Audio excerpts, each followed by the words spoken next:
ओम नमो Narayan. United global peace foundation, United consciousness और project self की तरफ से हार्दिक स्वागत है। दोस्तों, हम लोग रामचरितमानस सीरीज का अध्ययन कर रहे हैं। आज इस सीरीज का 63वां सेशन है। हम लोग किष्किंधा कांड पढ़ रहे हैं। आज हम दोहा 10 से आगे पढ़ना शुरू करेंगे। हमारा नाम डॉक्टर विक्रांत सिंह तोमर है। हमने पिछले सेशन में देखा था कि किस प्रकार भगवान श्री राम ने अधर्म पे चलते हुए बाली का संहार कर दिया, और बाली के संहार के उपरांत उन्होंने बाली को ज्ञान और सद्मार्ग का उपदेश दिया। उससे ज्ञानी बाली के ज्ञान चक्षु खुले और वो उच्च लोकों को प्राप्त हुआ। पर बाली के जाने के उपरांत और बाली ने अपनी मृत्यु के पहले कुछ अंतिम शब्द सुग्रीव को कहे और अपने पुत्र अंगद को भी कहे। चलिए, आज हम यहीं से शुरू करते हैं। बाली ने अपनी अंतिम सांसों में अपने पुत्र अंगद को और अपने भाई सुग्रीव को क्या कहा? 22वां सर्ग किष्किंधा कांड में इसका उल्लेख आता है, और हम आज यहीं से पढ़ना शुरू करते हैं। बाली ने सुग्रीव को कहा कि जरूर किसी पिछले जन्म के पाप के कारण ऐसा हो गया कि मैं तुम्हें शत्रु समझ बैठा। मुझे ऐसा नहीं करना चाहिए। तो राम जी के समझाने के बाद उसे बहुत क्लैरिटी आई। मुझे तुम्हें बात करने का मौका देना चाहिए था। बाली का उदाहरण एक आदर्श उदाहरण है कि जब हम किसी को अपनी बात रखने का मौका दिए बिना उसे जज करते हैं, लॉ ऑफ नेचुरल जस्टिस नहीं देते, तो कैसे हम पतन की ओर बढ़ते हैं। बाली ने मौका तक नहीं दिया था सुग्रीव को अपनी बात रखने का। इसीलिए किसी को भी जज करने से पहले उसे अपनी बात रखने का मौका अवश्य दें। उन्होंने कहा, बाली ने आगे कहा कि शायद हमारे प्रारब्ध में ही ये लिखा था। हमें साथ में सुख बोध भोगना लिखा ही नहीं था संभवतः। नहीं तो हम तो इतने प्रेम, हमारा हम दोनों के बीच में हमेशा से प्रेम रहा। पर शायद ये हमारे प्रारब्ध है। उन्होंने कहा कि अब मैं तो जा रहा हूं, पर जाने से पहले ये पूरा राज्य, विपुल संपत्ति, ये सब कुछ जो यश है मेरा, मैं स्वयं स्वेच्छा से, हालांकि अब तो जाने के बाद वो सुग्रीव का ही होना था, पर बाली ने सुग्रीव के मन पे कोई बोझ भी नहीं रहने दिया। उसने कहा कि हे भाई, ये सारा साम्राज्य मैं स्वेच्छा से तुम्हें सौंपता हूं। अब तुम यहां राज्य करो। फिर उन्होंने कहा, ये मेरा बेटा देखो अंगद, इसका मुंह आंसुओं से भीगा हुआ है। इसको मैंने बड़े सुख से पाला है। बहुत अच्छा बच्चा है, सुख भोगने योग्य है। इतनी कम उम्र का है पर बड़ा विद्वान है। और मेरी ये निवेदन है कि तुम इसको अपनी शरण में लो, तुम इसको अपने साथ लो, इसे अपने पुत्र की भांति मानो। और फिर कहा, ये जो तारा है, तारा के बारे में भी उसने कहा, सुषेण की जो पुत्री तारा है, ये बड़ी इंटेलिजेंट महिला है। ये कभी गलत राय नहीं देती। मुझे भी राय दी थी, मैंने नहीं सुना, तुमने परिणाम देख लिया। इसकी सम्मति का परिणाम उल्टा नहीं होता। तुम हमेशा इससे राय लेके काम करो, ये मेरा सजेशन है। सही लोगों की राय जरूर सुनी जानी चाहिए। जो वास्तव में आपको प्रेम करते हैं, जो आपके हित की चाहते हैं, उनकी राय, और जो विद्वान हो, उनकी राय पर विचार जरूर किया जाना चाहिए। और अंतिम बात उसने सुग्रीव को कही कि भाई, मैं जा रहा हूं, पर तुम रामचंद्र जी का जो भी काम हो बिना शंका के करना। ये स्वयं प्रभु है कि राम जी अपनी बात, अपना उपदेश दे चुके थे बाली को। तो एक बड़े रूप से बाली ने ये जाना कि जिस कुछ सबसे हम गुजरते हैं वो प्रारब्ध है। और दूसरा, हमारे क्रियामान कर्म में गलती ये हुई कि हमने हमारे भाई को बात रखने का समय नहीं दिया। हमने उससे सीधी बात नहीं की, उसको बोलने का मौका नहीं दिया। पूर्व जन्मों के जब कर्म फलित होते हैं तो जीवन इसी तरह से जाता है। और अब उसने सुग्रीव को के बाद अपने बेटे से बात करना शुरू की। कहा कि बेटा, अब वो तो जा रहे थे पिता, बाली ने कहा है बेटा, अब जब पिता चला जाता है तब बच्चा अचानक वयस्क हो जाता है। तो बाली ने कहा बेटा, अब देश और काल को समझो। अभी तक तो मैं था, तुम सब कुछ, तुम्हारी हर चीज को मैं देख लेता था, मेरा हाथ ऊपर था, वरदहस्त था, पर अब मैं नहीं रहा। अब मैं चला गया, चला जाऊंगा। कब, कहां, कैसा बर्ताव करना चाहिए, वो सब जिम्मेदारियां अब तुम्हारे कंधे पे है अंगद। अब देश काल को समझकर निर्णय लो काम करने के। कई चीजें प्रिय होंगी अब तुम्हारे साथ, कई चीजें अप्रिय होंगी। कई चीजों को देख के तुम्हें सुख मिलेगा, कई चीजों को याद करके तुम्हें बहुत दुख मिलेगा, पर उन दोनों को सहने की क्षमता विकसित करो। ये दूसरा सबक जाते हुए पिता ने अपने पुत्र को दिया। तीसरा, अपने हृदय में क्षमा भाव रखो। मेरे जो अपराध था वो उसको मैंने भोगा है। तुम मेरे कार्मिक अकाउंट से मुक्त हो अंगद, इसीलिए माफ करो सबको। सुग्रीव और मेरे बीच में जो हुआ वो हम दोनों के कार्मिक अकाउंट थे, मैं उसे क्षमा कर तो चुका हूं। तुम भी क्षमा भाव रखो और सुग्रीव के अधीन रहो, क्योंकि अब वही राजा है। और फिर उसने कहा कि मैं तुम्हें इतना प्यार करता रहा, अनकंडीशनल प्रेम। कई बार तुमने जिद की, कई बार तुम लाइन भी क्रॉस कर जाते थे, इनडिसिप्लिन हो जाते थे, पर मैं पिता हूं। मैं 100 बार डांट के 1000 बार माफ करूंगा। पर अगर यही तुमने सुग्रीव के साथ किया तो मुझे नहीं लगता कि तुम्हें उतना आदर मिलेगा। तो बेटा, अब तुरंत परिपक्व हो जाओ, अपनी व्यवहार की जिम्मेदारियों को संभालो। जो शत्रु है उनके साथ मत खड़े होना, और जो मित्र नहीं है उनके साथ भी मत मिलो। इससे सुग्रीव का विश्वास तुम्हारे ऊपर आएगा।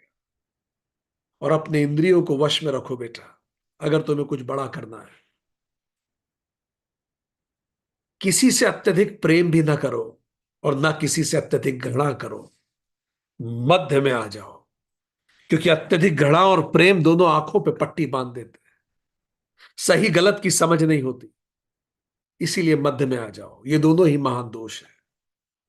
इस प्रकार बाली ने अपने अंतिम शब्दों में सुग्रीव को क्षमा किया, उससे मन की बातें कही जो पहले नहीं हो पाई। ये सुन के सुग्रीव को बड़ा गिल्ट आ गया उसके अंदर, उसको बहुत गिल्ट हुआ। बाली ने यह भी कहा कि मुझे एक माला दी थी देवताओं ने, जिस माला के कारण मुझ में असीम बल था। अब मैं चला जाऊंगा और इसी माला के कारण लक्ष्मी भी हम पे हमेशा कृपामान रही। तो ये माला मेरे जाने से पहले तुम पहन लो, ऐसा ना हो कि मेरे जाते ही ये माला की शक्ति समाप्त हो जाए। तो इतने मन से बाली ने जाते जाते अपने गले की माला, जो शक्ति और लक्ष्मी देती थी, जो उसको देवताओं से प्राप्त थी, वो भी अपने भाई को दे दी। भाई की आंखों में आंसू आ गए, सुग्रीव गिल्ट से भर गया और उसको बहुत दुख हुआ। इस पूरे सबक से हम जानते हैं कि कभी कभी बुद्धि मोह हमें हमारे भाई का ही शत्रु, भाई बंधु का शत्रु बना देता है। और इसीलिए हमें ध्यान रखना है कि हमें भाईचारा को टूटने नहीं देना है। और अक्सर अहंकार के कारण रिश्ते टूटने चालू होते हैं, हम खुद ही क्षणिक हैं। तो किस चीज का अहंकार हमने रखा हुआ है? जीवम, वैभव, यश सब क्षणिक है। इसीलिए मृत्यु के पहले जो बाली ने रियलाइज किया वो यही है। तो जो बाली का रियलाइजेशन है उससे हम सीखें, बुद्धिमानों का हम राय लें, उनसे एडवाइस लें। और उन लोगों का मार्गदर्शन कभी गलत नहीं होता। और उच्च उद्देश्यों से प्रेरित होकर रामकाज में हम लगे रहें। और जो सबक उन्होंने अपने बेटे को दिए वो भी हमें बहुत कुछ सिखाते हैं। चलिए अब आगे बढ़ते हैं। अब वापस वाल्मीकि रामायण से हम रामचरितमानस पे आते हैं। 10वें दोहे से आगे पढ़ना शुरू करेंगे आज। राम बाल निज धाम पठावा, नगर लोक सब व्याकुल धावा, नाना विधि बिलाप कर तारा, छूटे केस न देह समारा। और ये कह के बाली ने तारा को देखते हुए उसके सामने ही अपने प्राण त्याग दिए, और राम जी ने बाली को परम धाम भेज दिया। पर जैसे ही बाली की मृत्यु हुई, सब व्याकुल हो गए, और तारा तो बहुत ज्यादा विलाप करने लगी। वो होश में ही नहीं थी, इतना उसे दर्द, उस कष्ट से वो गुजरी, वेदना से। तारा की वेदना हमें याद दिलाती है कि कोई भी व्यक्ति किसी भी दुख में जब आता है, तो पहला स्टेप, आप याद कीजिए आपके जीवन के सबसे बड़े दुख के जो पल थे, पहला स्टेप होता है डिनायल। जैसे कोई दुख हमारे ऊपर टूट पड़ता है, तो किस प्रकार से व्यक्ति का मानस, साइकोलॉजी कैसे उसे डील करती है? First is denial. ये सच नहीं हो सकता। कोई ऐसी खबर आती है तो मन में आता है सच नहीं हो सकता, दिमाग उसे मानने को तैयार नहीं होता, वास्तविकता से दूरी बना लेता है। डॉक्टर की रिपोर्ट गलत होगी, ऐसा नहीं हो सकता, ये मेरे साथ कैसा कभी नहीं हो सकता।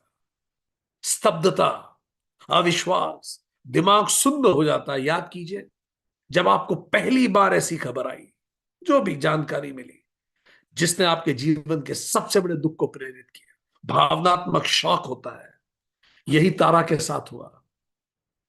तारा को विश्वास नहीं हुआ। अगर आप पढ़ेंगे वाल्मीकि रामायण, बार बार वो बाली से बात कर रही है, जैसे वो अभी भी सुन रहे हो। बाली का शव पड़ा है, पर तारा लगातार बात कर रही है।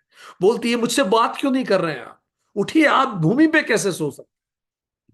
अपना राज्य संभालिए, आपको कोई नहीं मार सकता। अंगद को देखिए, वो रो रहा है। ऐसी अस्वीकार, शॉक लग गया तारा को। फिर दूसरा स्टेप हो, क्रोध। जब ये रियलाइज होता है कि ये हो चुका है, डिनायल खत्म हो, फिर गुस्सा आता है। अगर आप में से कोई इतने दर्द से, भगवान न करे, गुजरे हो, तो आप याद कीजिए। फिर क्रोध आता है कि मेरे साथ गलत हुआ, अन्याय हुआ, मैं इसको डिजर्व नहीं करता। भगवान पे क्रोध, डॉक्टर पे क्रोध, लोगों पे क्रोध, समाज पे क्रोध, कोई विश्वास नहीं है, नहीं नहीं है। चिड़चिड़ापन रहता है, आक्रोश, अन्याय, व्यथा।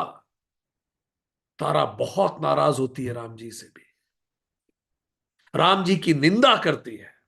और कई रामायण के प्रसंगों में तो यह भी आता है कि तारा राम जी को श्राप भी देती, उसी क्रोध में, कि जिस प्रकार मैं बाली से बिछड़ गई, आप अगर सीता जी को पा भी लेंगे, ये सब आप सीता जी को पाने के लिए कर रहे हैं, आप पा भी लेंगे तो आप उससे फिर से बिछड़ेंगे। श्राप तक को देती है राम जी। और आप, फिर क्रोध जब आता है, हम सबको श्राप देना शुरू करते हैं, मन में दुख होता है। पर धीरे धीरे जब क्रोध थोड़ा सेटल होता है, निकल जाता है पूरा, उसके बाद बार्गेनिंग शुरू होती है। बार्गेनिंग किससे? हमारे पास्ट से। पास्ट से बार्गेनिंग, क्या हम ऐसा कर सकते थे? इन थॉट से कुछ होना जाना नहीं होता। क्या हम उन्हें बचा सकते थे? हम ऐसा करते तो वैसा होता, वैसे करते तो वैसा होता, ये करते तो वो होता, वो करते तो वो होता। ये सब चीजें, पछतावा, इफ देन चलता है। काश ऐसा हो। इंसान का मन पास्ट में जाके उस घटना को बदल देने का करता है कि क्यों घटना ही नहीं हुई होती। तारा बार बार याद कर रही है, काश मैं रोक सकती, काश उन्होंने मेरी सुनी होती, काश मैं उनका पैर पकड़ के उनको जाने ही नहीं देती। मुझे तो पता था, मेरे कारण ये सब हुआ। अपराध बोध आने लगता है, हम क्यों नहीं रोक पाए, पछतावा। तो तारा कहती है, तारा के मन में अभी तीसरा, सब इसी से गुजरते हैं, तारा एग्जैक्ट इसी गुजर। और फिर उसके बाद अब गहरा दुख होता है, डीप मिजरी। इसी को डिप्रेशन के सिम्टम्स की तरह दिखता है।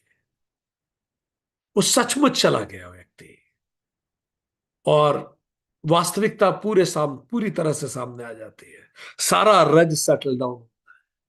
गहरा तम अंदर आता है, अंदर मातम सा छाया होता है, पर ये मातम रज नहीं है, तम है।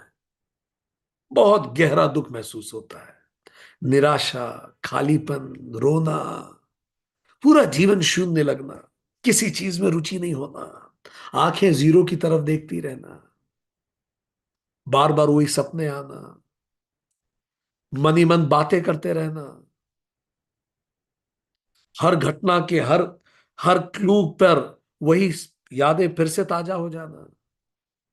तारा बाली के शरीर को लिपट लिपट के रो रही है, उसे छोड़ने को तैयार नहीं, और वो तैयार है कि उसे जला दिया जाए बाली के साथ ही। वो नहीं चाहिए तैयार, क्या मेरे जीवन का क्या ही प्रयोजन है। Then comes his acceptance, this is how it goes. एक न्यू नॉर्मल डेवलप होता है, पांचवा स्टेप। अब इसी के साथ जीना है। अब जीवन फिर से पहले जैसा कभी नहीं होगा, ये मेरा यथार्थ है, उसको मुझे स्वीकार करना चाहिए। ये शांति का चरण, इससे दर्द खत्म नहीं हुआ है, पर उस दर्द के साथ जीना व्यक्ति सीख गया है, परिपक्व हो गया है, मैच्योर हो गया है, कर्तव्य की ओर लौटता है, अपना व्यवसाय संभालता है, जीवन को संभालता है, जीवन को नई दिशा देता है। ये तब होता है जब कोई सही गुरु, सही मार्गदर्शक, सही समय वहां उपलब्ध होता है। वहां तो स्वयं हनुमान और राम जी थे, तो राम जी और हनुमान जी ने समझाया, और समझाने से तारा पुनः अपने जीवन के कर्तव्यों की तरफ प्रेरित हुई।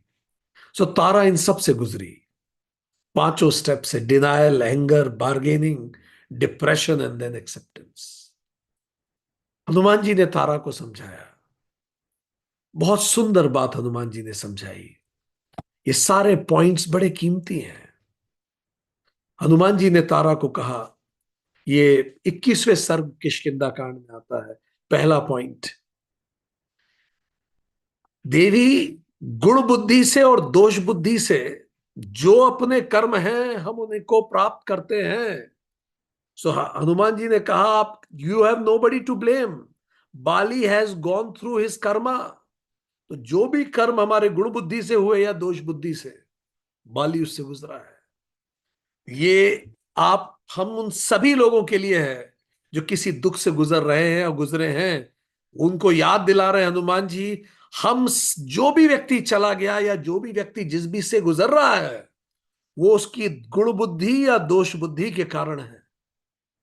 जो अच्छा हुआ है जीवन में वो गुण बुद्धि है, जो बुरा हुआ है जीवन में वो दोष बुद्धि है।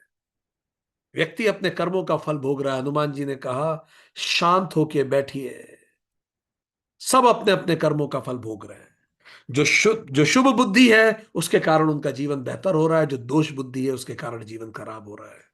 आप किसके लिए बैठ के शोक कर रही हैं? आप तो स्वयं ही शोचनीय हो।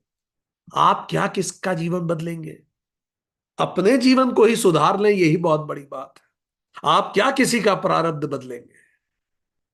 हनुमान जी ने कहा, अपना प्रारब्ध ही संभाल लें, वही बहुत बड़ी बात है। और अब गतासु न गतासु न न अनुशोचंति पंडिता, जो बीत गई उस पर विद्वान विचार नहीं करते। अब अंगद जीवित है, तुम आगे की सुध लो। पॉइंट नंबर 6, अब आगे की ओर देखिए। जो हो गया वो हो गया, वो अपने कर्मों से आया, वो अपने कर्मों से चला गया। जितना उसकी बनी थी तुम्हारे साथ रहा, और फिर अब चला गया। वो भी पथिक था, तुम भी पथिक था, यार ये पथिको, यात्रा इतनी ही थी। और प्राणियों के जन्म और मृत्यु का कोई निश्चित समय नहीं है। इसीलिए शुभ परलोक के लिए कर्म करने चाहिए। और अत्यधिक रोने धोने से हम उस लूप में फंस जाएंगे। हनुमान जी ने कहा, आप सोचते रहिए, ऐसा होता तो वैसा होता, वैसा होता तो ऐसा होता, ये होता तो वो होता, वो होता तो ये होता, कि मारा मुझको होने ने, ना मैं होता तो क्या होता, कुछ नहीं होता। हम नहीं भी होते तो कोई और होता, और दुनिया ऐसे ही चलती। बहुत ज्यादा महत्व न दें किसी चीज को, हनुमान जी ने कहा। ये जीवन की यात्रा है, ऐसे ही चलती है। कब आना है, कब जाना है, कौन निश्चित बता सकता है। सैकड़ों हजारों वानरों जिन पे आशा लगाए हुए थे, आज वो भी चल दिए।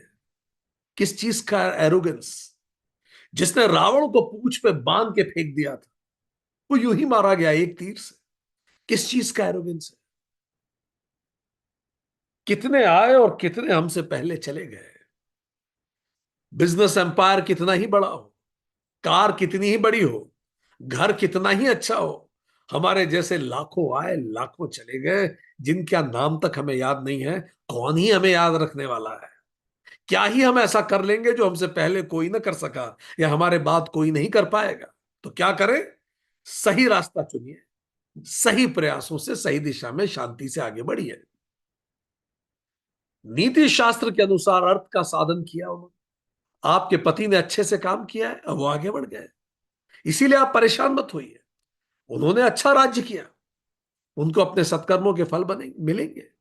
और अब अपने कर्तव्यों की सुध लीजिए। पॉइंट नंबर 11, ये जो अंगद हैं, बानर हैं, ये सब अब आपकी जिम्मेदारी है। सुग्रीव भी देखिए ऑलमोस्ट इतने गिल्ट में आ गए। अंगद को देखिए, आंसू में भरे हुए हैं, सब परेशान है। पॉइंट नंबर 12, भामिनी अब आप खुद से ऊपर उठिए और अब जिम्मेदारियां अपने कंधों पे लीजिए। हनुमान जी ने कहा, आपका दुख सही है, पर अब इस दुख से ऊपर उठने का समय है। आपको अब चार्ज लेना होगा सभी चीजों का। शास्त्र में संतान होने का जो प्रयोजन बताया गया है, और जो भी अब आपके कर्तव्य कर्म है, आप उस अनुरूप कीजिए। जो शास्त्र कहे वो करें। जब सबसे विपरीत परिस्थिति आए जीवन में, लोग पूछते हैं क्या करें? जो शास्त्र कहता है वो कीजिए। अक्सर शास्त्र कहता है नियत कर्म की, जो उस समय सही कर्म हो, धार्मिक कर्म हो, किया जाने वाला कर्म हो, वो कर्म कीजिए। और उन्होंने कहा कि अब उन्हें ये चाहिए, सुग्रीव जी का राज्याभिषेक हो और अंगद राजकुमार बने, राज सिंहासन का उत्तराधिकारी बने। यही देख के आपको शांति मिलेगी। तो हनुमान जी ने बताया तारा को कि अब उन्हें कैसे सोचना चाहिए, भूत से कैसे निकले, सबको अपने कर्मों पे छोड़े। और सच्ची करुणा वही है जो भविष्य के लिए प्रेरित करे। और नेतृत्व का धर्म यह है कि केवल शोक नहीं, अब दिशा देना पड़ेगी ऊपर उठ के। देखिए, अभी महाराष्ट्र में इतनी दुखद घटना घटी। महाराष्ट्र के उप मुख्यमंत्री जी का एक दुर्घटना में मृत्यु हो गई, पवार जी की। परमात्मा उनकी जीवात्मा को शांति प्रदान करे। पर राजधर्म ऐसा होता है कि उनकी पत्नी को 90 घंटे के अंदर उप मुख्यमंत्री पद की शपथ लेनी पड़ी। जब आपके ऊपर करोड़ों लोगों की आशाएं टिकी होती हैं, तो इंसान को शोक मनाने तक का समय नहीं मिलता। आपको तुरंत जिम्मेदारियां अपने कंधे पे लेनी होती हैं। जब हम उनकी शपथ ग्रहण देख रहे थे, तो हम यही विचार कर रहे थे, 90 घंटे में तो शपथ ग्रहण ही हो गया, तो तैयारियां तो बहुत पहले से शुरू हो गई होंगी। खुल के इंसान शोक तक नहीं मना पाया। जब जिम्मेदारियां राष्ट्र और देश की कंधों पे होती है। नेतृत्व, इसीलिए अतीत का सम्मान करें पर भविष्य की तैयारी करें, दोनों आवश्यक है। संस्कार और उत्तराधिकार से समाज में निरंतरता बनी रहती है। तो हनुमान जी ने आगे उत्तराधिकार की भी बात की कि अब इस तरह से चलना चाहिए।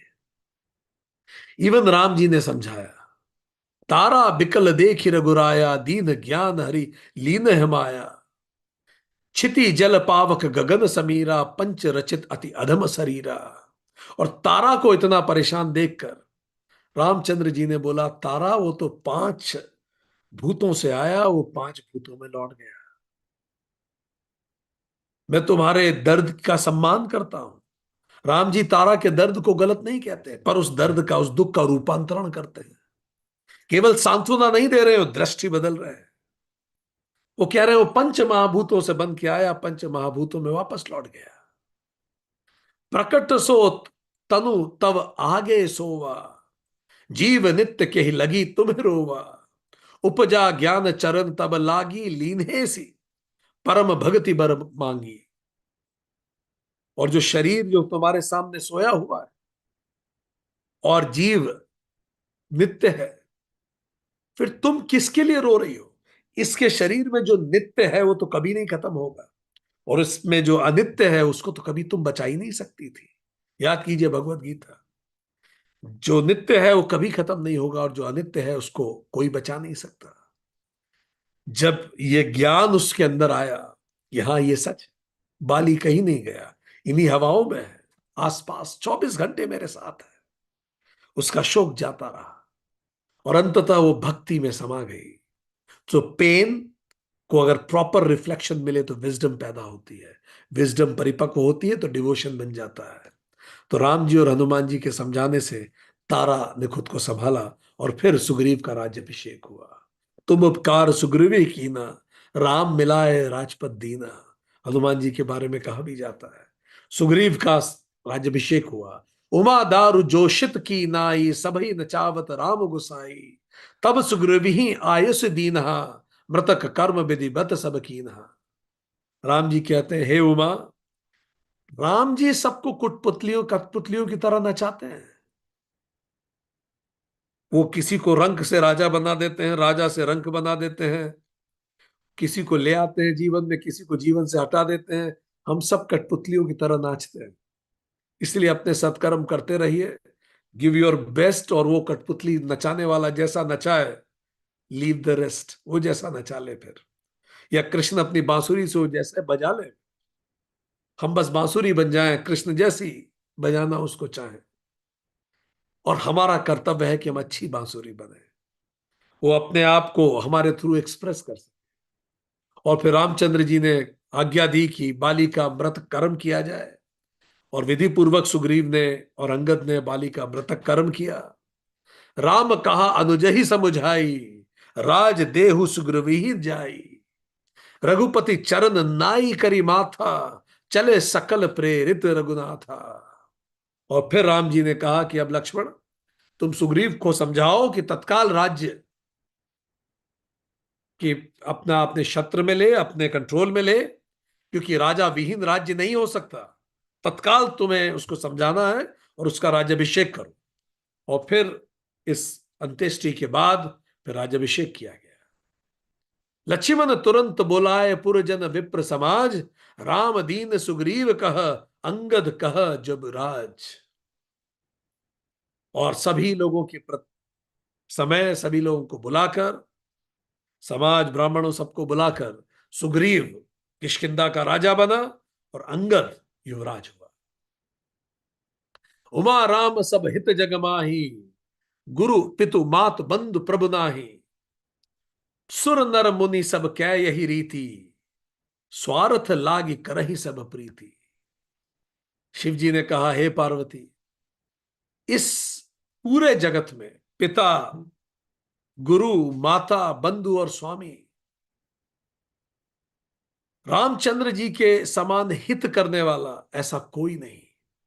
रामचंद्र जी ही सबके गुरु हैं, सबके पिता हैं, वही माता, बंधु और स्वामी हैं। देवता, मनुष्य और मुनि सबकी यही रीति है कि स्वार्थ के लिए ही सब प्रीति करते हैं। पर रामचंद्र जी हमें ये संदेश देते हैं कि प्रीति स्वार्थ के लिए नहीं, पर्सन के लिए नहीं, फॉर अ ग्रेटर पर्पस के लिए होनी चाहिए। राम और कृष्ण पर्सन नहीं, पर्पस को रिप्रेजेंट करने आए थे। इसीलिए उन्होंने किसी व्यक्ति का साथ नहीं दिया, जैसे हमने पहले भी पढ़ा। त्रेता में वो खड़े हो जाते हैं इंद्रपुत्र के साथ, त्रेता में खड़े हो जाते हैं सूर्य पुत्र के साथ, सुग्रीव के साथ, और इंद्रपुत्र बाली का वध कर देते हैं। और द्वापर में वो खड़े हो जाते हैं इंद्रपुत्र अर्जुन के साथ, और सूत पुत्र और सूर्य पुत्र कर्ण का वध करवा देते हैं। तो वो ना तो सुग्रीव के साथ खड़े हैं, ना ही वो अर्जुन के साथ खड़े हैं, वो सत्य और धर्म के साथ खड़े हैं। एंड दोनों सेल्फलेस। रामचंद्र जी जो बाली को मार सकते हैं, वो राजा रावण को नहीं मार सकते क्या? तो ऐसा भी नहीं है कि वो केवल इस स्वार्थ के लिए दोस्ती कर रहे हैं कि वो जितवा देगा मुझे रावण से। जो बाली को मार सकता है, ये एक निस्वार्थ धर्म स्थापना का कार्य है। सत्कर्म राजा बना देता है और निषिद्ध कर्म रंक बना देता है। आगे बढ़ते हैं। बाली त्रास व्याकुल दिन राति, तन बहु व्रत चिंता जर छाती। सोई सुग्रीव कीन्ह कपिराऊ, अति कृपाल रघुबीर सुभाऊ। बाली दिन रात, जो सुग्रीव बाली के भय से दिन रात भयभीत था, पूरे शरीर पे घाव थे, मन पे तक घाव थे, चिंता से जला जा रहा था। रामचंद्र जी ने अपनी कृपा से उसको बानरों का राजा बना दिया। तो हम में से अगर किसी का जीवन ऐसा बीत रहा है बाली की तरह, सारी योग्यता के बाद भी जीवन में कुछ प्राप्त नहीं हो, चलिए राम जी की शरण में चलते हैं। वो कृपालु हैं, वो हमें भी वो सब प्रदान करेंगे जिसके हम योग्य हैं, और हमें लगता है कि हम योग्य हैं। कहा प्रभु सुनु सुग्रीव हरीसा, पुर न जाऊं दस चारि बरीसा। गत ग्रीष्म वर्षा ऋतु आई, रही हूं निकट सैल पर छाई। राम जी ने बोला देखो मैं 14 साल किसी बस्ती में नहीं जा सकता, अब गर्मियां खत्म हो गई है, वर्षा आ गई। वर्षा ऋतु में जनरली वो चौमास जो होता है, बारिश इतनी होती थी उस समय कि रास्ता खतरनाक जीव जंतुओं से भर जाता था और सेफ भी नहीं होता था जाना, तो सब लोग अंदर ही रहा करते थे। तो रामचंद्र जी ने बोला अब तो वर्षा ऋतु आ गई है, मैं यहीं कहीं पर्वत पे रुक जाऊंगा। फिर आगे अंगद सहित करहु तुम राजू, संतत हृदय धरे मम काजू। जब सुग्रीव भवन फिर आए, राम प्रबरशन गिरि पर छाए। अब तुम अंगद सहित राज करो, पर मेरे काम को मत भूलना। राम जी ने कहा जाओ और अब इस काम को शुरू करो। बस 4 महीने में यही हूं, बारिश तक, तब तक सब समाप्त कर दो। और वो पर्वत पे ही जाके रुक गए। अब राम जी तो वहां रुक गए। True character of a man is known in abundance. Sugriv के पास अब अबंडेंस है, उसका मूल चरित्र अब समझ में आएगा। And true character of a woman is so shown in scarcity. महिला का वास्तविक चरित्र तब पता पड़ता है जब कमी हो जाती है, स्कैरसिटी होती है, तब उसका आत्मबल, उसका चरित्र बल, उसका व्यवहार, वो बताता है उसका मूल कैरेक्टर क्या है। सो अब शक्ति आ चुकी है सुग्रीव के पास। राम जी बारिश में किष्किंधा के पर्वतों में इंतजार कर रहे हैं कि सुग्रीव क्या खबर लेके आता है।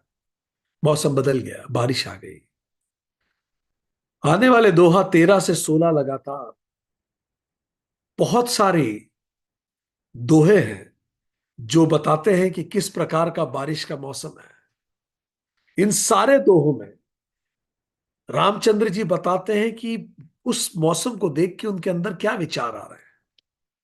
सो हम एक एक दोहा पढ़ने की जगह हम जानेंगे कि इन सब दोहों में रामचंद्र जी ने क्या कहा।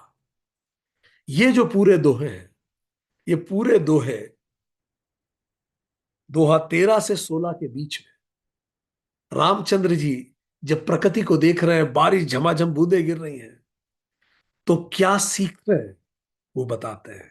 अब जो हम पढ़ाने जा रहे हैं, इसको उस प्रश्न का उत्तर याद रख के समझिए कि कैसे when the student is ready, प्रकृति का जर्रा जर्रा सिखाने लगता है।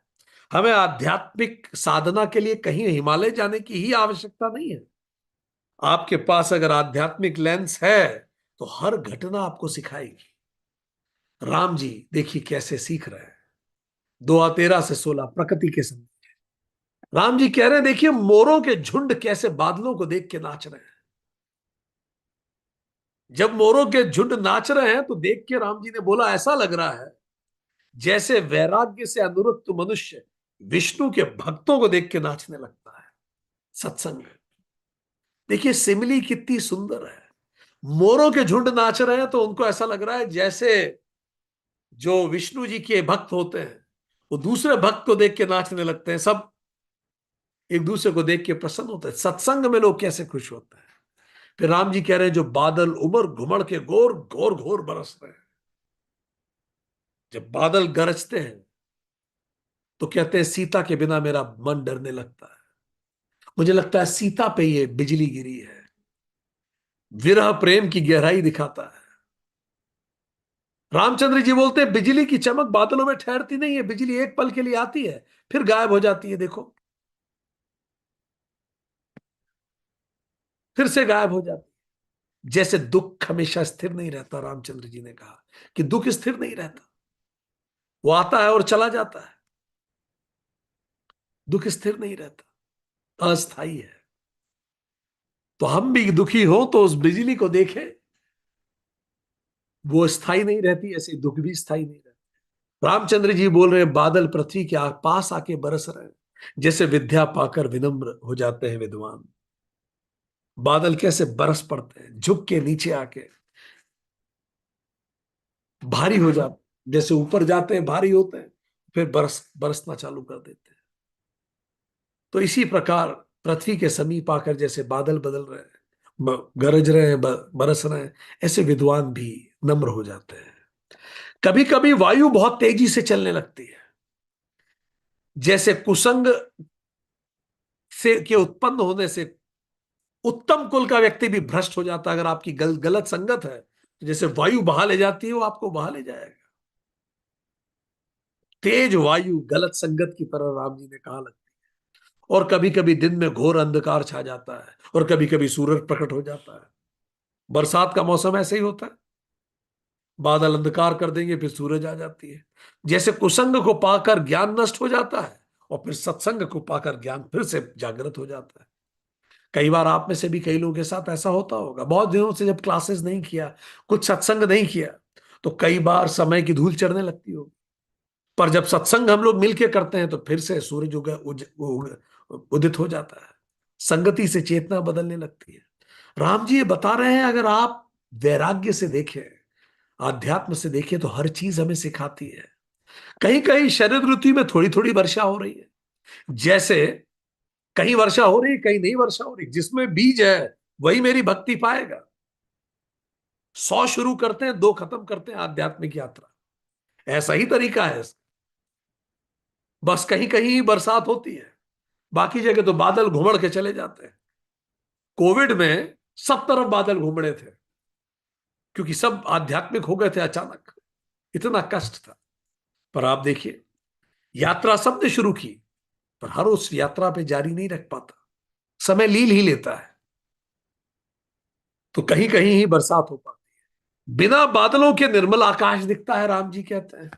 जैसे जो भगवत भक्त होता है सभी आशाओं को छोड़ के बिल्कुल निर्मल रहता है, जो तू दे दे प्रभु, नेगेटिव नहीं सोचता किसी भी घटना को लेके। तो राम जी ने बोला बरसात कितना सिखा रही है, वर्षा बादल घटनाएं आकाश की। फिर रामचंद्र जी ने बोला जो बूंदे ऊपर से गिरती हैं पर्वतों पर, तो जब बूंदे पर्वत पर गिरती हैं तो पर्वत उन्हें कैसे सहते हैं। जैसे दुष्टों के वचन संत सहते हैं। जब लोग गलत बात करते हैं तो जो संत होता है वो रिएक्ट नहीं करता, वो सोचता है इस पे कि क्या रिएक्ट करना अनिवार्य है।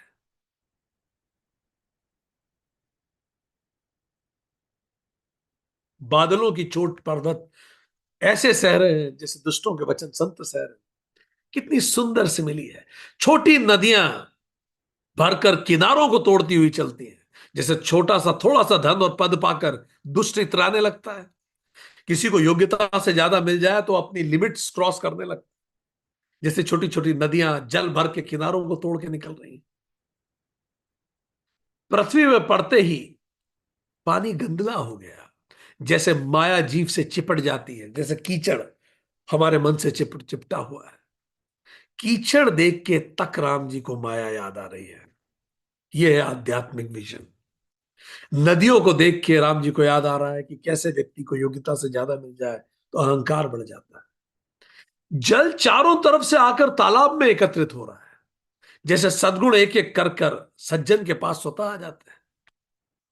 आप एक अच्छी हैबिट लीजिए, उससे दूसरी हैबिट आएगी, तीसरी आएगी, धीरे धीरे good things start getting accumulated. गुण धीरे धीरे संचित हो जाते हैं। इसीलिए जहां भी है शुरू कीजिए।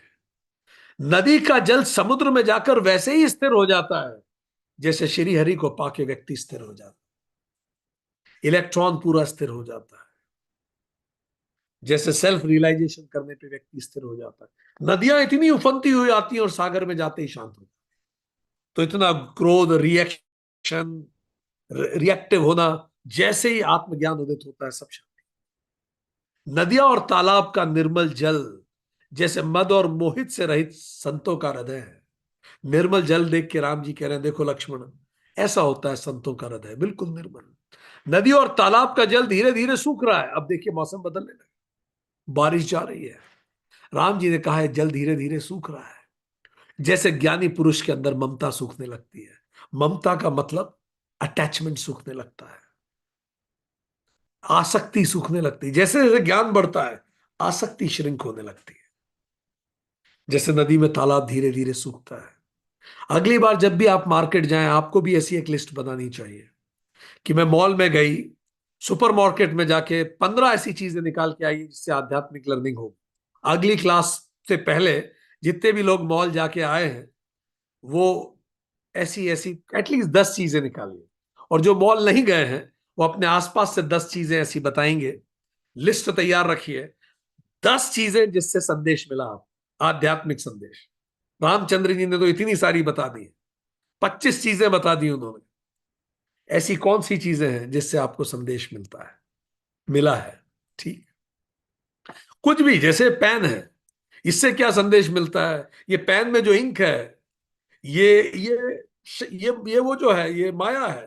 ठीक, और उससे जो मैं करता हूं, ये मेरा, पर जो इंक है वो मेरे कंट्रोल में नहीं है, पर जो मैं लिखता हूं वो मेरे कंट्रोल में है। इंक शक्ति है, लिखना शिव है। ये शिव शक्ति का प्रतीक है। सो मुझे, हम सबको इंक मतलब कितनी सांसें मिली हैं, उन सांसों से हम लिखते क्या है हमारे जीवन की किताब। कितनी इंक है वो हम नहीं डिसाइड कर सकते, पर किताब में क्या लिखना है वो तो हम डिसाइड कर सकते हैं।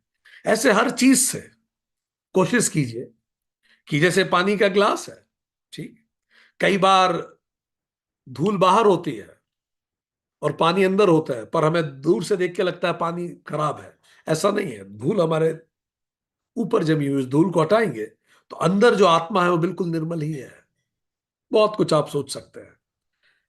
जल कम होने से मछलियां व्याकुल हो रही, जैसे मूढ़ कुटुंबी धन के बिना व्याकुल हो जाते हैं। सबसे बड़ा दुखी उनको यह है कि धन कम हो गया, या किसी भी प्रकार की आसक्ति। जैसे मछलियां पानी कम हो रही तो मछली वैसे व्याकुल हो रही है जैसे आसक्ति के कारण भोगी व्याकुल होता है। और पर कुछ मछलियां तो अथाह अथाह जल में है, क्योंकि पानी हर जगह तो नहीं सूखता। जहां बड़ी वाटर बॉडी है उसमें अभी भी पानी है, छोटी वाटर बॉडी छूट सूख गई, तो जहां पानी काफी है मछलियां सूखी। इसका मतलब जो श्री हरि की शरण में है उन्हें कोई सा भी मौसम में फर्क नहीं पड़ रहा। जो आध्यात्मिक पार्क पे उनको हर मौसम में वो खुश है। रामचंद्र जी देख के बता रहे हैं सीजन को। अब पृथ्वी की घास परिपूर्ण होकर हरी हो गई। जब बरसात हुई तो घास हरी हो गई थी। जैसे पाखंड मत के प्रचार से सदग्रंथ लुप्त हो जाते हैं। अगर गलत चीजों का प्रचार ज्यादा हो तो सही चीजें लुप्त होने लगती हैं। जैसे इकोनॉमिक्स में कहा भी जाता है, bad money puts good money out of the market. इसीलिए सत्संगों की बहुत महत्व होता है। आइए हम मिलें ताकि ग्रंथ लुप्त ना हो सके, ब्रह्म सत्य को ढक ना सके। अनेक वृक्षों में नए पत्ते आ गए, राम जी ने कहा। जैसे साधक के मन में विवेक प्राप्त हो जाता है, बिल्कुल नया विवेक। जब आप शास्त्र पढ़ते हैं तो नई कोपलें फूटती, देखने का नया तरीका होता है। ज्ञान से जीवन पूरा हरा भरा हो जाता है। मंदार और जवासा बिना पत्तों के हो गए। अब जब फिर मौसम में जब बारिश कम होने लगी तो उसके बाद कई जगह ग्रीष्म ऋतु में ऐसा भी राम जी ने बारिश के पहले ये भी देखा, बिफोर बारिश, कि पत्ते हट गए हैं कई वृक्षों के। क्योंकि कई जगह श्रेष्ठ राज्यों में दुष्टों का उद्गम हो गया है, तो दुष्टों के आते ही अच्छी चीजें कम होने लगती हैं, पत्ते खत्म हो गए। भारी वर्षा से खेतों की क्यारियां फूट चली हैं। स्वतंत्र होने पर स्त्रियां बिगड़ जाती हैं। स्वतंत्र होने पर, जिस प्रकार अनुशासन समाप्त होने पर, यहां स्त्री का उल्लेख इसीलिए आता है क्योंकि अनंत शक्ति होती है उसमें। जो शक्ति स्वरूपा है, अगर वो अनियंत्रित हुई तो न्यूक्लियर रिएक्शन ही है वो। जैसे काली माता है, काली माता जब अनियंत्रित होती है तो आप कंट्रोल नहीं कर सकते। वो शक्ति स्वरूपा है। इसीलिए महिला या तो क्रोधित होगी नहीं, पर अगर वो वास्तव में क्रोधित हो गई तो उसको संभालने के लिए स्वयं शिव को शव समान लेटना पड़ जाता, सरल नहीं है। सो वो कह रहे हैं कि अनकंट्रोल्ड रिएक्शन जैसे हो जाती है। चतुर किसान खेतों को निरा रहे हैं, जैसे विद्वान लोग मां मोह मद और उनका त्याग कर देते हैं, ऐसे वो खेतों को काट रहे हैं। ऊषर में वर्षा होती है पर वहां घास तक नहीं उगती। कई जगह है जब पथरीली है, वहां कितना ही पानी आ जाए घास नहीं उगती। ऐसे कई लोगों के हृदय में इतना काम वासना होती है, इतना तम होता है कि कितना ही सत्संग कर लें, उनमें अभी भी घास नहीं उत्पन्न होती, उनको और समय लगेगा। कई जगह ना कीचड़ है ना धूल है, फल फूले हुए काश से सारी पृथ्वी छा गई। जैसे निपुण राजा की करनी होती है, ना कीचड़ ना धूल, ऐसा होना चाहिए राजा की करनी। और फूले हुए काश से सारी पृथ्वी छा गई। मानो वर्षा ऋतु ने अपना बुढ़ापा प्रकट किया है। समय एक दिन सबको ले जाएगा। जैसे एक लाइफ साइकिल होती है, सीजन होते हैं, फूल आते हैं वो मुरझाते हैं। चारों दिशाओं में बारिश को देख के मेंढकों की आवाजें आने लगती है। जब राम जी कह रहे हैं कि लक्ष्मण, जब मैं मेंढकों की आवाज सुनता हूं तो ऐसा लगता है जैसे बहुत सारे विद्यार्थी एक साथ समूह में वेद पढ़ रहे हो। सोचिए, मेंढकों के टर्राने में भी जिसे वेद मंत्र सुनाई दे, इस स्तर का ज्ञानी। चक चक्रवाक पक्षी दिखाई नहीं दे रहा है। जैसे कलयुग को पाकर धर्म भाग जाते हैं, ऐसे वो पक्षी दिख नहीं रहा है अभी। शरद ऋतु को जानकर खंजन पक्षी आ गए हैं। जैसे समय पाकर सुकृत फल जाता है। जब सही समय आता है तो हमारे पिछले जन्मों के सत्कर्म फलित होते हैं, हमें सही लोगों से मिलाते हैं, हमें सही ब्रेक देते हैं लाइफ में। पुण्य समय से फल दे देता है। कुछ अचानक अच्छा हुआ तो जानिए किसी जन्मों के कर्म फलित हुए। भौरे अनुपम शब्द करते हुए गूंज रहे हैं, प्रकृति का संगीत चल रहा है। रवि को देख के चक्रवाक के मन में दुख हो रहा है। जैसे कई लोग होते हैं जिनमें बड़ी जेलसी होती है, वो दूसरों को देखकर दुख दुख महसूस करते हैं। अलग अलग पक्षियों के बारे में राम जी बता रहे हैं। कोई पक्षी चाहता है कि धूप कम हो, कोई पक्षी शाम को आता है। पपीहा रट लगाया हुआ है, उसे बड़ी प्यास है। जैसे श्री राम जी का द्रोही कभी सुख नहीं पाता, वो हमेशा प्यासा ही रहेगा। वो कितना ही इकट्ठा कर ले, वो हमेशा गरीब ही रहेगा। रॉक फेलर ने कहा था, दुनिया में सबसे गरीब वो व्यक्ति है जिसके पास पैसे के अलावा कुछ नहीं। उससे गरीब कोई नहीं हो सकता। चक्रवाक के समुदाय चंद्रमा को देखकर टकी लगाए हुए हैं। कुछ पक्षियों की प्रजाति जैसे भगवान भक्त भगवान की तरफ ही देखते हैं हर समय, और उसी तरफ अपने उद्देश्यों के प्रति एकाग्र रहते हैं। पृथ्वी जो जीव से भर गए थे, वे शरद ऋतु को पाकर नष्ट हो गए। मौसम बदलता है, कुछ कुछ जीव स्वतः खत्म हो जाते हैं। जैसे सदगुरु के मिल जाने पर संदेह स्वतः खत्म हो जाता है। जैसे कुछ जीव स्वतः खत्म हो जाते हैं जब मौसम बदलता है। 40 लर्निंग्स राम जी ने बताई। पृथ्वी अनेक तरह के जीवों से भरी हुई है। जैसे सूरज को पाकर, जैसे सही राज्य को पाकर प्रजा धन्य हो जाती है, अच्छा शासन प्राप्त हो। जहां तहां अनेक पथिक थक कर ठहरे हुए हैं। जैसे ज्ञान उत्पन्न होने पर इंद्रियां शिथिल होकर विषयों की ओर जाना छोड़ देती, थक जाती है इंद्रियां। ज्ञानी की इंद्रियां थक गई भाग भाग के, अब मन नहीं कर रहा, बहुत हो गया। हमें पता है बहुत अच्छा है, हमें पता है बहुत कमा लेंगे, हमें पता है बहुत नाम हो जाएगा, हमें पता है बहुत तीर मार लेंगे, पर अब मन नहीं है, अब निवृत्ति की तरफ है। सो उसका इंद्रियां शिथिल हो जाती है। राजा तपस्वी व्यापारी और भिखारी नगर छोड़कर चले। जैसे हरि की भक्ति पाकर चारों आश्रम वाले भ्रमों को त्याग देते, वो आगे चलते हैं। तो जब बरसात का सीजन खत्म हुआ तो जो जहां था वो जो जहां रुक गया, अब उसने फिर से अपना गति फिर से शुरू की।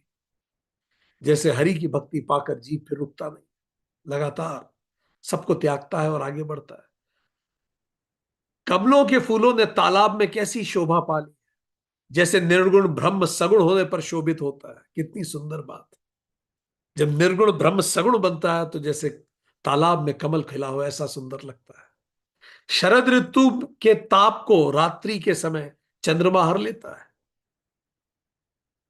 जब दिन में कभी कई बार गर्मी होती है और रात्रि ठंडी हो जाती है, जैसे संतों के दर्शन से पाप दूर हो जाते हैं, तो रात में शांति हो जाती है। मध्य और दास जोड़े के डर से इस प्रकार नष्ट हो गए, जैसे ब्राह्मण के साथ बैर करने से कुल नाश हो जाता है। और आकाश के तारों ने उदय होकर मानो जल को सोख लिया। अब बारिश समाप्त होने लगी, जैसे संत लोग लोभ को सोख लेते हैं।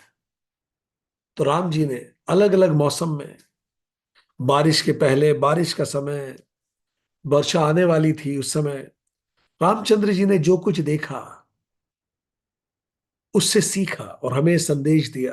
अलग से समय निकालने की आवश्यकता नहीं है आध्यात्मिक प्रकृति के लिए, जहां है वहीं से शुरू कीजिए।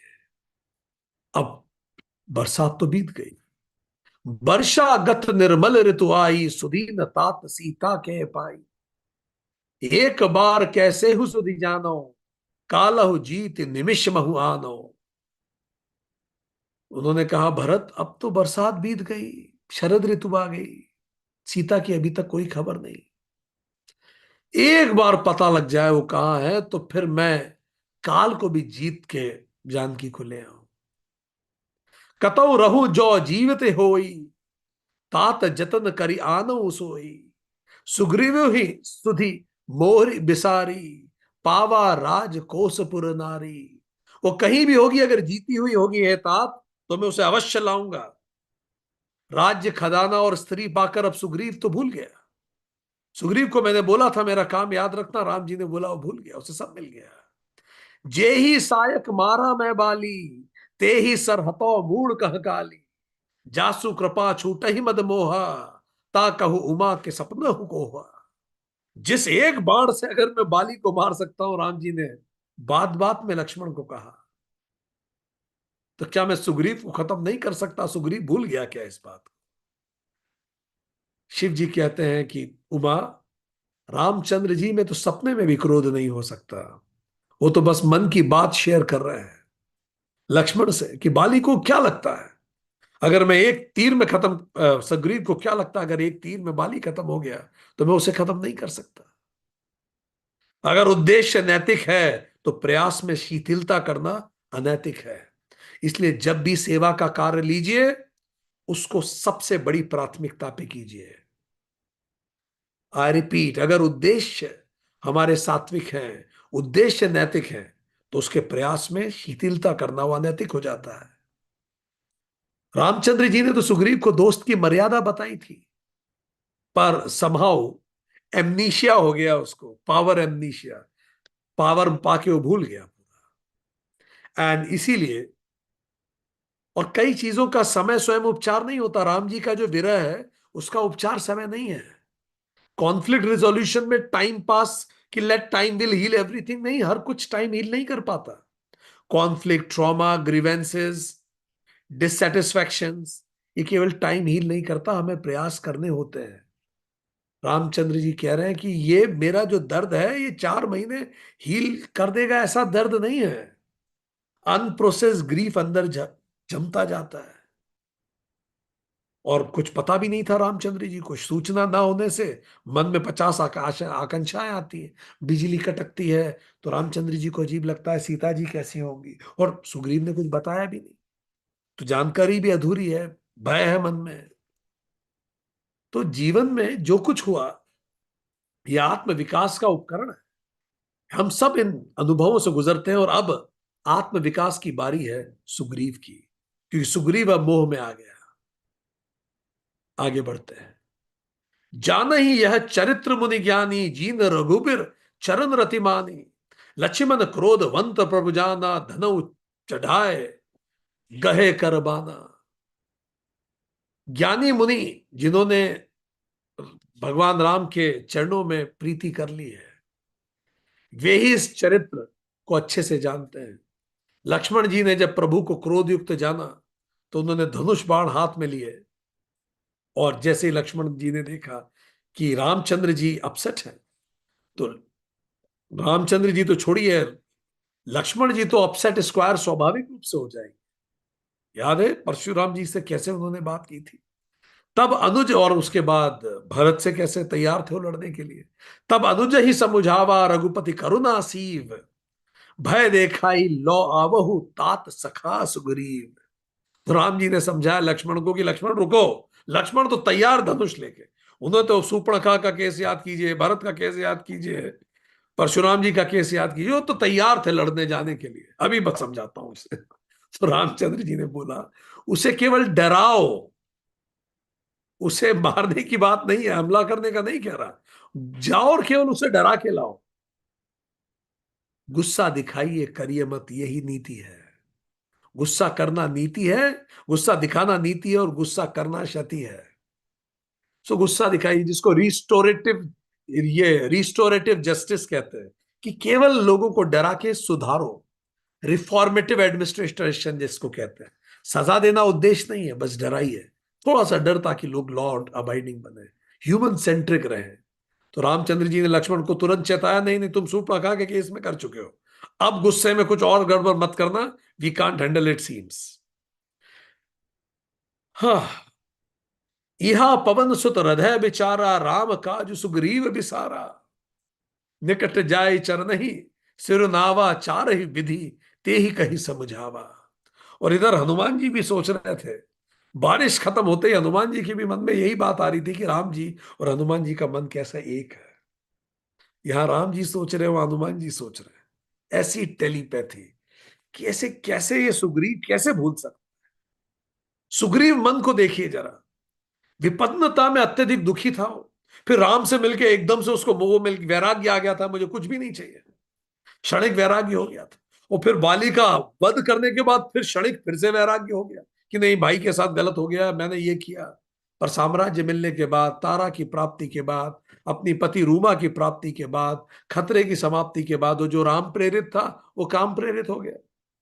ऐसे कितने लोगों को आप अपने आसपास भी जानेंगे, जो दुखी होते हैं तो राम प्रेरित हो जाते हैं, सब मिल जाता है तो काम प्रेरित हो जाते हैं। बिल्कुल यही है सुग्रीव। आपके आसपास जितने लोग हैं जो दुखी होते ही राम प्रेरित और सुखी होते ही काम प्रेरित हो जाते हैं, सब सुग्रीव है। सोचिए कौन कौन से सुग्रीव है हमारे आसपास। और वो 4 महीने जो सुग्रीव के जीवन के तो सबसे खूबसूरत 4 महीने थे। सुग्रीव हमेशा मनीमन तारा को पसंद करता था। तारा, रूमा, साम्राज्य, सब कुछ उसके जीवन के बेस्ट 4 महीने। और रामचंद्र जी के जीवन के वर्स्ट 4 महीने। और मित्र कौन होता है, रामचंद्र जी बोल चुके हैं, जिसको मित्र का दुख पहाड़ जैसा दिखे। पर सुग्रीव को तो मित्र के दुख की कोई चिंता ही नहीं। एक व्यक्ति के रूप में वो अपने मददगार के प्रति कृतज्ञ भी नहीं हो सका। एक राजा के रूप में वो अपना वचन नहीं निभा पाया। सुग्रीव काम में पड़ के राम को भूल गया। जब चुनौती आती है तो राम की तरफ दौड़ता है, और जब चैन आता है तो काम की तरफ दौड़ता है। ऐसा मन ही सुग्रीव मन है। इसीलिए इसीलिए ईश्वर ने जीवन में बड़ी चुनौतियां डाली, ताकि मन राम में लगा रहे। नहीं तो हम तो काम में ही बढ़ते रहेंगे हमेशा। इसलिए धन्यवाद दीजिए उन सब चुनौतियों को। हनुमान जी यही सोच रहे थे, यार ये कैसा है सुग्रीव, रामचंद्र जी का काम नहीं कर रहा। तो सबसे पहले जाके उन्होंने शीश नवाया। हनुमान जी की स्ट्रैटेजी देखी, कितने पोलाइटली हनुमान जी से सीखे, अदम्य शक्ति और एक्सट्रीम पोलाइटनेस। अगर आप किसी एक भगवान से सीख सकते हैं तो हनुमान जी है। शक्ति अदम्य। रावण को बाली ने हराया, हनुमान जी बाली से कई गुना शक्तिशाली। पर वो सुग्रीव को प्रणाम करके, चरणों में सर झुका के, पोलाइटनेस के साथ, फिर साम दाम दंड भेद चारों तरह से सिखाया। साम, समझाया, भाई जो वचन दिया उसे निभाओ, इसमें क्या बात है, हो गया 4 महीना बीत गया। दाम, राम जी ने तुम्हें तुम्हारी पत्नी दी, तारा दी, साम्राज्य दिया, सम्मान दिया, तुमने क्या दिया? कुछ नहीं। दंड, जो एक तीर से बाली को नष्ट कर देंगे, तुम्हारा क्या होगा अगर उनको दंड देने पे आ गए? भेद, मत भूलो अभी अंगद है। ऐसा नहीं है कि तुम्हारा कोई ऑप्शन नहीं है। उन्हें एक दिन लगा बाली से सुग्रीव को साम्राज्य देने में, एक दिन लगेगा सुग्रीव से अंगद को देने में। साम दान दंड भेद, हनुमान जी से कुशल कौन ही हो सकता है। हम तो कहें कि Indian diplomatic services Hanuman ji को रोल मॉडल बनाए। चलिए आगे बढ़े। सुनी सुग्रीव परम भय माना, विषय मोर हरि लीन ज्ञाना, अब मारुत सुत दूह समूहा, पटवहु जह तह बानर जूहा। सुग्रीव ये सुनते ही घबरा गया एकदम से, अभी तक तो होश में ही नहीं था। उसने कहा हाँ ये तो बहुत भूल हो गई, 4 महीने भी सोच रहे थे कल करेंगे कल करेंगे। यही कई लोग करते हैं, कोई एग्जाम की प्रिपरेशन कर रहा है, कल करेंगे कल करेंगे। सुग्रीव मन, हे पवन सुत, उन्होंने कहा अब जहां जहां बानर है तुरंत दूत समूह भेजो, सबको बुलाओ तत्काल। सुग्रीव ने कहा ये तो बहुत लेट हो गए। वो फिर क्या कहता है, कहूं पाव महु आव न जोई, मोरे करता कर बद होई। तब हनुमंत बोलाए दूता, सब कर करी सन्मान बहुता। वो बोला घोषणा कर दो, सुग्रीव ने कहा तुरंत, जो भी 15 दिन के अंदर अंदर नहीं आया मेरे बुलाने में कहीं भी हो, तो उसको प्राण दंड दिए जाएंगे। पर हनुमान जी ने सारे दूतों को बड़ा सम्मान करके बुलाया। अब यहाँ एक और चीज देखिए, सुग्रीव की नेतृत्व की क्वालिटी देखिए। एक तरफ तो सोए पड़े हैं 4 महीने में, और उठते ही बौखला गए, और बौखला के क्या, तुरंत करो नहीं तो सजा मिलेगी। कितने लीडर्स ऐसे होते हैं, खुद की योजना, खुद में प्लानिंग कुछ होती नहीं, नाम मात्र। और जब उन्हें होश आता है ये करना है, तो अर्जेंट इंपॉर्टेंट क्रिटिकल मेल भेजते हैं, एंड ऑफ द डे तक जमा करिए। अरे क्या नॉनसेंस है। क्या हम कई कॉर्पोरेट्स में देखते हैं, पहले भेजते थे अर्जेंट, फिर अर्जेंट सफिशिएंट नहीं हुआ, अर्जेंट इंपॉर्टेंट, फिर वो भी सफिशिएंट, अर्जेंट इंपॉर्टेंट क्रिटिकल, फिर कई बार लिखेंगे urgent important most critical, EOD end of the day. ऐसा क्या फायर फाइटिंग है, इतनी आपकी योजना बर्बाद थी। यही सुग्रीव कर रहा है, प्राण दंड दे दिए जाएंगे 15 दिन। 4 महीने क्या कर रहे थे आप, पर क्या जूनियर सीनियर से पूछ नहीं सकता। ठीक। तो सुग्रीव एक अनियोजित नेता है, जो दूरदृष्टिता की कमी के कारण पहले तो चीजों को भाप नहीं पाता, और फिर पीछे पीछे भागता है, जागरूक होते ही एकदम से सब में पैनिक क्रिएट, अब उसने पूरे साम्राज्य में पैनिक कर दिया। इसीलिए लीडर की योजना बहुत इंपॉर्टेंट होनी चाहिए, नहीं तो वो खुद भी पैनिक में जाता है, दूसरों को भी पैनिक में जाता है, बिना बात दूसरों को अर्जेंसी देता है। पर हनुमान जी ने तो सबको बुलाया, और बहुत प्रेम से हनुमान जी ने सब लोगों से बात करना चालू की। सारे दूतों को प्रेम और सम्मान करके मैसेज भेजा, आप आइए। भय अरु प्रीति नीति दिखराई, चले सकल चरण ही सिर नाई। एही अवसर लक्ष्मण पुर आए, क्रोध देख जह तह कपिधाय। और फिर सबको भय, प्रीति और नीति दिखाई हनुमान जी ने, और फिर सब बंदर चरणों में शीश निभा के चले सबको बुलाने के लिए। और ये सब तो कर ही दिया था, हनुमान जी ने तुरंत पहले ही सचेत कर दिया। तो अब जब लक्ष्मण जी नगर आए, तो लक्ष्मण जी का क्रोध देख के सब भाग रहे थे, पर कोई उत्तर लक्ष्मण जी को देने के लिए सुग्रीव के पास था। यही हनुमान जी की कृपा थी। हनुमान जी ने पहले ही एक्शन करवा दिया। हनुमान जी में दूरदर्शिता, घटना के होने से पहले उसे भाप लेते हैं, सही व्यक्ति की समझ है, सही व्यक्ति को सही व्यक्तियों से मिलाते हैं, भाषाई कौशल करते हैं, कूटनीतिज्ञ हैं, समदर्शी हैं, सुग्रीव को प्रणाम करते हैं, दूतों को भी सम्मान करते हैं, और भय प्रीति नीति तीनों से समझा दिया। भय मतलब सारे बानरों को मैसेज दिया, बताना जाके, एक तीर से जिसने बानर को मार दिया बाली को, हमारा साम्राज्य खत्म करने में टाइम नहीं लगेगा, उनका काम प्रायोरिटी पे लो। प्रीति, राम स्वयं प्रभु हैं, उनके कार्य में योगदान देके अपने जीवन को धन्य करो। नीति, राम जी ने बानरों का साथ दिया, अब हमारी बारी है कि हम कुछ लौटाएं। क्योंकि कई लोग ये तीनों स्ट्रैटेजी नहीं रखते, भय प्रीति नीति। कई लोग केवल भय रखते हैं तो विद्रोह हो जाएगा, कई लोग केवल प्रीति रखते हैं तो डिफायंस होगा, और कई लोग केवल नीति रखते हैं तो निर्जीवता आती है, पर्सनल टच नहीं आता। इसीलिए तीनों चीजें जरूरी है लीडरशिप में। भय हो, प्रेम हो, और नीति हो। केवल भय विद्रोह देगा, केवल प्रेम शिथिलता लाएगा, डिफायंस लाएगा, केवल नीति ड्राइनेस लाएगी। इसलिए तीनों का संतुलन हो। अब जब लक्ष्मण जी आए, कैसे लक्ष्मण जी को डील किया, कैसे उन्हें समझाया, लक्ष्मण का क्रोध जिससे सूर्पणखा की नाक कटी थी, कैसे हनुमान जी ने इसको डील किया, अगली क्लास में बात करेंगे। आज के लिए इतना ही। हम भी भय प्रीति नीति से जीवन की तरफ आगे बढ़े, हम भी हमारे अंदर के राम काज के लिए प्रेरित हो। आज के लिए इतना ही। आप सब लोगों ने क्या सीखा लिखिए चैट बॉक्स में। I also right what have I learned.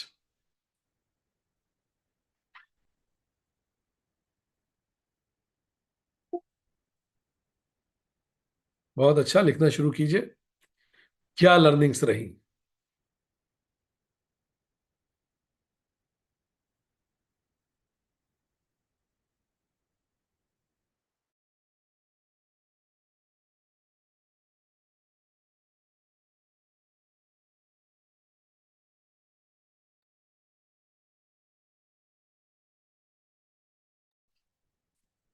आप भी लर्निंग शेयर कीजिए, हम भी शेयर करते हैं। Perfect. So what are the learnings? कभी बुद्धि और मोह अपने ही भाई का हमें शत्रु बना देता है, जो मोह बुद्धि होती है। हम गलत निर्णय ले बैठते हैं, भ्रम में रह जाते हैं। इसीलिए विवेक का जागृत होना जरूरी है। भाईचारे का टूटने का अधिकतर कारण अहंकार होता है, भाग्य से ज्यादा। हर संबंध के साथ साथ सुख बूंदने के लिए नहीं होता, संबंध साथ साथ त्याग करने के लिए भी होता है। रामकृष्ण व्यक्ति नहीं, उद्देश्य का प्रतिनिधित्व करते हैं। अपने कर्म ही अपने सुख और दुख के वास्तविक कारण होते हैं। स्वयं शोकग्रस्त होकर दूसरों को नहीं संभाला जा सकता। हनुमान जी ने कहा तारा को, तुम संभालो अब दूसरों को। नाशवान शरीर के लिए अत्यधिक शोक विवेक को शून्य कर देता है। समय स्वयं उपचार हर चीज का नहीं होता। अनप्रोसेस्ड ग्रीफ अंदर भर जाता है। शोक को संबोधन, संवाद और उद्देश्य तीनों चाहिए। जब व्यक्ति शोक में हो तो सबसे पहले उसे एड्रेस कीजिए, संवाद कीजिए, बात कीजिए उस बारे में। उद्देश्य अपने आप को हायर उद्देश्यों से प्रेरित कीजिए, नहीं तो आप शोक से कभी नहीं निकल पाएंगे। शोक से बाहर आने का मार्ग कर्तव्य और उद्देश्य से जुड़ना है, तब आप शोक से बाहर आ पाएंगे। शोक वही है, विवेक वही है जो शोक को श्लोक बना देता है। और हमने पांचों श्लोक की स्टेजेस, शोक की स्टेजेस देखी। अस्वीकार, क्रोध, समझौता, अवसाद और स्वीकार। हमने ये भी देखा कि बुद्धिमान स्त्री का परामर्श संकट में विश्वसनीय होता है। संकट में स्त्री विवेक और स्थिरता का केंद्र बनती है, वो मातृ शक्ति है। अगर संकट में वो स्वयं को केंद्रित रख सके, जैसे तारा ने किया, तो सब ठीक हो सकता है। तारा का शोक अंततः उसे भक्ति की ओर ले जाता है। राम जी तारा को, शोक को नकारते नहीं, उसे रूपांतरित करते हैं। इसीलिए किसी को डायरेक्टली सुनाना शुरू मत कीजिए, पहले उसके दुख को समझिए, एक्नॉलेज कीजिए, फिर राय दीजिए। राम केवल सांत्वना नहीं देते, वो दृष्टि बदल देते हैं।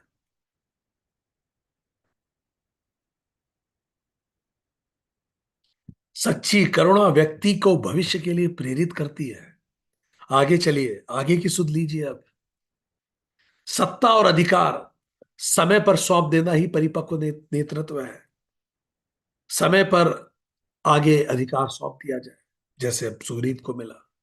सच्ची महानता मृत्यु से पहले जिम्मेदारियां सौंपने में होती है। जैसे बाली ने छीनने नहीं दिया सुग्रीव को, बाली ने खुद नहीं दे दिया। योग्य उत्तराधिकारी उम्र से नहीं, गुणों से पहचाना जाता है, जैसे अंगद। सत्ता के प्रतीक उसी के योग्य है जिसे हम संभालने की क्षमता हो। जो संभाल सके उसी को सत्ता मिलनी मिलनी चाहिए, नहीं तो सत्ता बर्बाद कर देगी। सत्ता बदले तो आचरण भी बदलना पड़ता है। जैसे बाली ने कहा, अंगद सत्ता बदल गई है, अब तुम्हारा आचरण तुम्हें बदलना पड़ेगा। वो पिता नहीं है, वो अब अधिकारी है तुम्हारा। नए नेतृत्व के अधीन रहना और सीखना उत्तराधिकार की पहली परीक्षा है। जो राजा है उसको फॉलो करना। नेतृत्व का धर्म शोक करना नहीं, नई दिशा देना है। संस्कार और उत्तराधिकार समाज में निरंतरता बनाए रख। नैतिक और नीति आधारित शासन भी आध्यात्मिक पुण्य है। अपने स्वामी के शत्रुओं से रहना निष्ठा का मूल है। जिस जिस जिनसे लक्ष्य की हानि हो, उसकी मित्रता भी घातक हो। राम जी ने सुग्रीव की मित्रता की मर्यादा स्पष्ट रूप से बताई थी, पर फिर भी वो भूल गया। इसीलिए हमें ध्यान रखना होता है, शास्त्र जो सबक दे रहे हैं। उच्च उद्देश्यों में शंका पाप का कारण बनती है। यदि उद्देश्य नैतिक है तो प्रयास प्रयास में अगर शिथिलता है तो अनैतिकता है। समझदार वही है जो देश काल के अनुसार व्यवहार करता है। समय के अनुसार सुख दुख और प्रिय अप्रिय को सहना परिपक्वता है। इंद्रियों का नियंत्रण, जो जो बाली ने बताया था अंगद को, इंद्रियों पर नियंत्रण ही दीर्घकालिक सफलता की कुंजी है। न अत्यधिक आसक्ति रखो, न क्रोध रखो। विरक्ति और अत्यधिक आसक्ति अत्यधिक दोषपूर्ण हो जाता है। मध्यम मार्ग लो, तुम राजशाही में हो। गुस्सा दिखाना नीति हो सकता है, गुस्सा करना एक क्षति है। इसलिए गुस्सा दिखाइए, करिए मत। जैसे राम जी ने बोला, बस डरा के ले आओ। कॉन्फ्लिक्ट रिजोल्यूशन में लेट टाइम पास की नीति असफल हो जाती है। ट्रॉमा, ग्रीवेंस एंड डिससेटिस्फेक्शन के समय के साथ नहीं मिटते, उन्हें एड्रेस करना पड़ता है। क्या मैं समय को बहाना बनाकर उत्तरदायित्व से बच रहा हूं? कहीं ऐसा तो मैं नहीं कर रहा? मुझे खुद से पूछना चाहिए। ऐसा तो नहीं हो रहा कोई समस्या है जिनको मैं एड्रेस नहीं कर रहा हूं, केवल समय को बना सब सब समय ठीक कर देगा, चीजें और बिगड़ जाए। मृत्यु का समय अनिश्चित है, इसीलिए सत्कर्म ही हमारी स्थायी पूंजी है। सत्कर्म राजा बना देता है और गलत कर्म राजा को रंक बना देता है। ये हमारे कर्मों से ही हम लोग गुजरते हैं। निश्चित सूचना ना होने पर मन आकांक्षाओं में चला जाता है। अधूरी जानकारी अफवाह, भय और भ्रम पैदा कर देती है। हर व्यक्ति से हर बात नहीं कही जाती। संवेदनशील संवाद के लिए सही दूत का चयन होना आवश्यक है। जीवन को केवल दुर्घटना ना समझे। हर चीज के पीछे एक आत्म विकास का उपकरण है। हर चीज किसी कारण हो रही है। हमारे अंदर का विद्यार्थी जब जीवित होता है तो जैसे राम जी को प्रकृति ने सिखाया, हम बहुत सीखते हैं। पुरुष का चरित्र समृद्धि में प्रकट होता है, स्त्री का चरित्र अभाव में प्रकट होता है। सत्ता के बाद संस्थाएं संस्थापकों के मूल्यों को भूल जाती हैं कई बार, जैसे सुग्रीव भूल गया। ऐसा नहीं होना चाहिए। हमें याद रहना चाहिए हम शुरू क्यों किए थे। नेतृत्व में शांति, स्मृति लोप हो जाती है। नेतृत्व में शक्ति स्मृति लोप कर देती है। एमनीशिया हो जाता है, एकदम से पावर एमनीशिया। ताकत आके आप सब भूल जाते हैं बाकी चीजें। आज के लिए इतना ही।